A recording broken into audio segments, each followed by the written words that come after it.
Every disciple had one. Their sin, their failure, their shadow.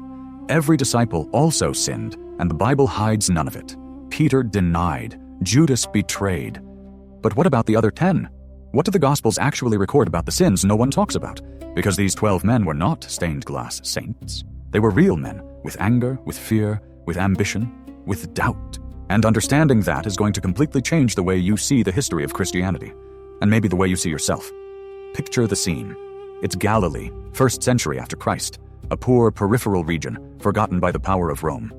The Sea of Tiberias glitters at dawn, and the fishermen have already been awake for hours, pulling nets, repairing boats, living the hard routine of men who depend on wind and water to survive. Not far away, a tax collector sits at his table, watching his neighbors with suspicion. A zealot sharpens his blade and dreams of the revolution that will free Israel. Ordinary men. Men with stories, with scars, with flaws that no one needed to announce because they were already visible in the way they lived.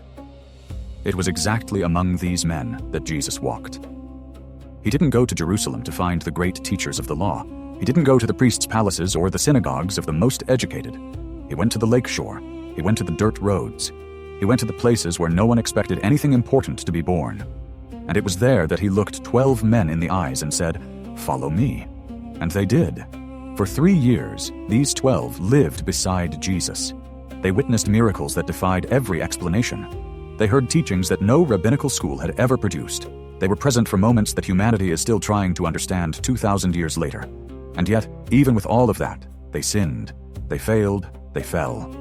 Each one in his own way, each one in his own time, each one carrying the weight of a human nature that even the physical presence of the Son of God could not erase overnight.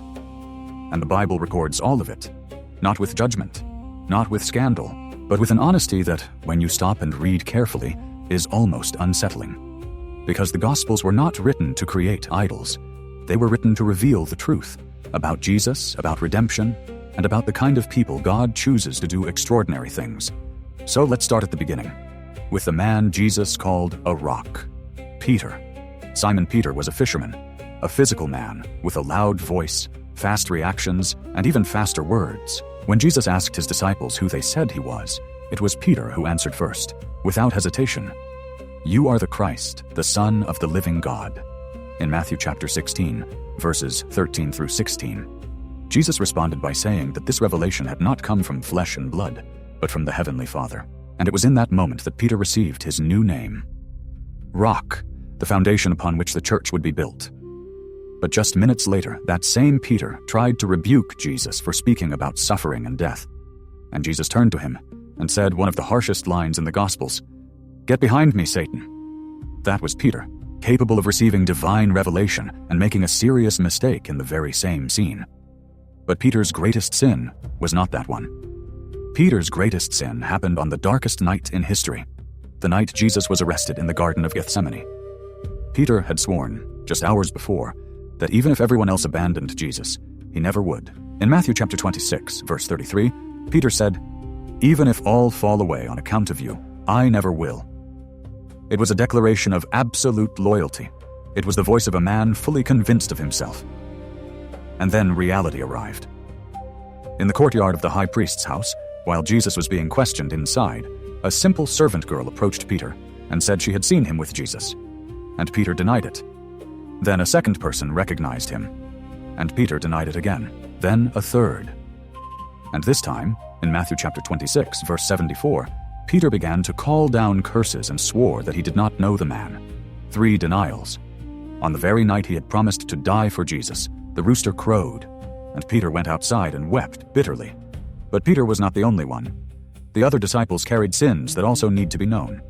James and John were brothers, sons of Zebedee, fishermen from the Sea of Galilee, men whom Jesus nicknamed Boanerges in Mark chapter 3, verse 17, meaning sons of thunder. The nickname was no accident. There was something in their personality that matched the force and violence of a storm. On one occasion, when Jesus and his disciples were traveling toward Jerusalem and passed through a Samaritan village that refused to receive them, James and John approached Jesus with a question that reveals exactly who they were at that moment. In Luke chapter 9, verses 54 through 56, they asked, "Lord, do you want us to call fire down from heaven to destroy them?" Jesus rebuked them. Because what they were asking for was not justice, it was revenge. It was violence dressed up as religious zeal. But James and John's greatest sin was not that one. The greatest sin came from an ambition hidden behind an apparently respectful request. In Mark chapter 10, verses 35 through 45, the two brothers approached Jesus privately and asked that when he entered his kingdom, one of them would sit at his right hand and the other at his left, the two seats of greatest honor and power. They wanted the top spots. They wanted the glory. They wanted to be first. When the other 10 disciples found out about the request, they were furious. Not because they were more humble, but because they wanted the same thing and hadn't asked first. Jesus gathered them all and said something that turned the logic of power upside down. Whoever wants to become great among you must be your servant. Now let's look at Matthew. Levi, called Matthew, was a tax collector, and it's important to understand what that meant in first-century Jewish society.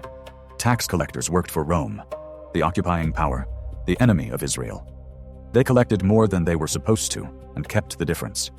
They were considered traitors to the nation and public sinners, excluded from the synagogue, rejected by their own families in many cases. Matthew's greatest sin was not an isolated moment. It was an entire life built on exploiting the very people he had chosen to betray for money. And it was exactly that man that Jesus called to follow him. In Matthew chapter 9, verses 9 through 13, Jesus passed by the table where Matthew was working, looked at him, and said simply, "Follow me."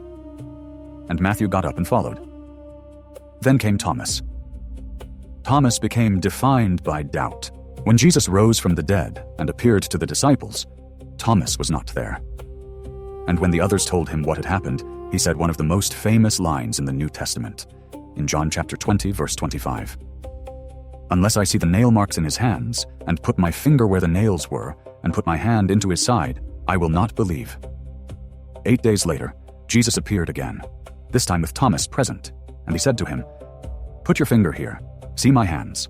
Reach out your hand and put it into my side. Stop doubting and believe." Thomas responded with the highest confession in the Gospels, "My Lord and my God." But the doubt had been real, and it had been recorded. And then there is Simon the Zealot. The Zealots were a political and religious movement that preached violent resistance against Rome. They believed Israel's liberation would come through the force of arms. Simon had belonged to that group before following Jesus. His greatest sin is not documented in a specific verse, but it is written into the identity he carried with him, an identity built on hatred of the occupier and a willingness to shed blood as an instrument of justice. And sitting at the same table next to Simon was Matthew, the tax collector who worked for Rome. Two men who, in any other historical context, would have been mortal enemies. Jesus brought them together, and that alone says something profound about the kind of community he was building. But the heaviest of all still remains. What comes next is the part that most people need to hear, and that the fewest actually know. Judas Iscariot, the name that became synonymous with betrayal, the disciple who sold Jesus for 30 pieces of silver, the price of a slave, according to the record in Zechariah chapter 11, verse 13, fulfilled in Matthew chapter 26, verses 14 through 16.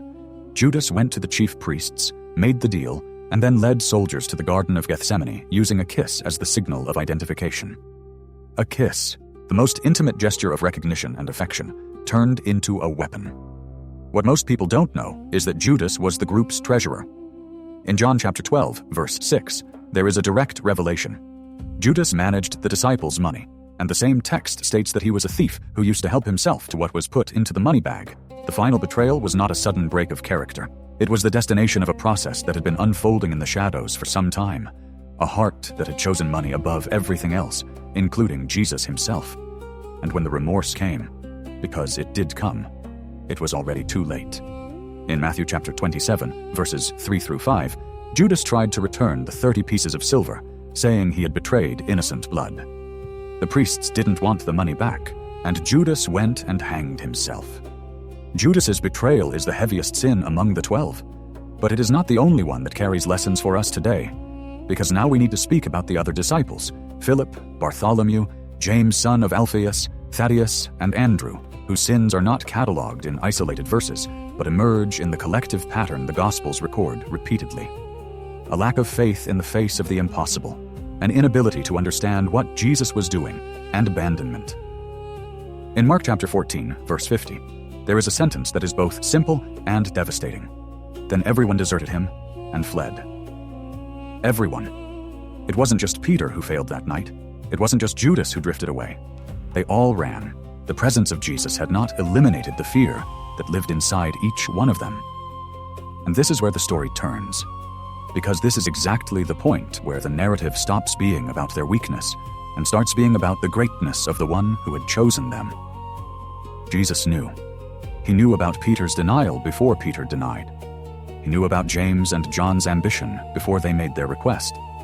He knew about Judas's betrayal before Judas made the deal. In John chapter 6, verse 64, Jesus said, "Yet there are some of you who do not believe, for Jesus had known from the beginning which of them did not believe, and who would betray him." He knew, and he chose them anyway. That is not naivety. It is something far deeper. It is the declaration that God's plan does not depend on the perfection of the instruments he chooses. It never has. Throughout all of biblical history, God worked with broken people. Abraham lied about his wife out of fear. Moses killed a man. David committed adultery and arranged the murder of the woman's husband. Jonah ran from the call he had received. These are not inconvenient details the Bible tries to hide. They are the backbone of a message that runs through both testaments. God does not choose the perfect. He chooses the available. And what happened after each disciple's failure is where the story truly lives. Peter, the man who denied 3 times, became the preacher of Pentecost. In the Acts of the Apostles chapter 2, verses 14 through 41, Peter preached before a crowd in Jerusalem, in the very city where he had denied Jesus weeks earlier, and 3,000 people were baptized that day. The man who wept in shame in the courtyard of the high priest became the voice that opened the doors of the church to the world. James and John, the sons of thunder who wanted to call fire down on the Samaritans and competed for the highest seats in the kingdom, became pillars of the early church. John was the disciple who stood at the foot of the cross. The same man who had fled with the others came back and stayed and wrote the deepest gospel in the New Testament, the letters that speak most about love, and the book of Revelation. The transformation was real. Matthew, the traitor of his own people, wrote the gospel that quotes the prophecies of the Old Testament more than any other, as if he, the former tax collector rejected by the synagogue, wanted to show the world that the Messiah had come. The man who had sold out Israel to serve Rome spent the rest of his life proclaiming the King of Israel. Thomas, the one who doubted until he had proof, according to the historical tradition recorded by Eusebius of Caesarea in the 4th century, traveled all the way to India to preach the gospel. The man who needed to touch the wounds of Jesus died proclaiming Jesus to people who had never heard his name. Thomas's doubt was not the end of his faith. It was the beginning of it. And even Andrew, Peter's brother who appears less frequently in the accounts but never disappears completely, became an evangelist who, according to Eusebius of Caesarea, preached in regions stretching from Greece to Anatolia, dying crucified on an X-shaped cross that still carries his name today.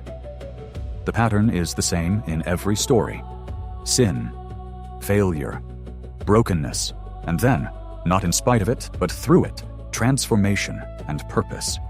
The story of the 12 disciples is not a story about perfect men who did perfect things. It is a story about deeply imperfect men who encountered a God who did not give up on them when they failed. Peter denied and was restored. Thomas doubted and was called back. Matthew had betrayed and was chosen. James and John were ambitious and were transformed. And even those who fled that night in Gethsemane came back. And it was they who carried the gospel to the ends of the known world. The message this story leaves is simple and powerful. Your greatest sin doesn't have to be your last word. And now I want to hear from you. When you look at the story of these men, with all their failures laid out like this, which one makes you think most about your own life? Which one feels most like you? Tell me in the comments. I want to read every single response. If this video meant something to you, subscribing to the channel is the simplest way to keep this journey going together. There is so much more still to explore.